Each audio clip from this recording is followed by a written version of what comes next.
അപ്പോൾ ഇന്നത്തെ ഫുഡ് എന്താണെന്ന് വെച്ചാലോ, അരിക്ക് ചോറൊന്നും മാറ്റില്ല. പിന്നെ നമ്മൾ മുരിങ്ങക്കായ് പരിപ്പും ഉണക്കമാങ്ങയും കൂടിയിട്ടൊരു ഒഴിച്ച് കറി അത് നോക്കാം.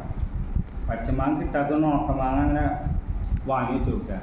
പിന്നെ നമ്മുടെ ചേന വേറെ മീതെ ഉണ്ടാവുക കമ്പ് പോലത്തെ അത് തോട്ടി വറക്കുന്നു കൊണ്ടിരുന്ന അപ്പം അതിൻ്റെ ഉപ്പേരി. പിന്നെ നമ്മുടെ ഇന്നത്തെ പോലെ തന്നെ മാങ്ങ ചമ്മന്തി. അപ്പം നമുക്കിത് ടേസ്റ്റ് ചെയ്താലോ.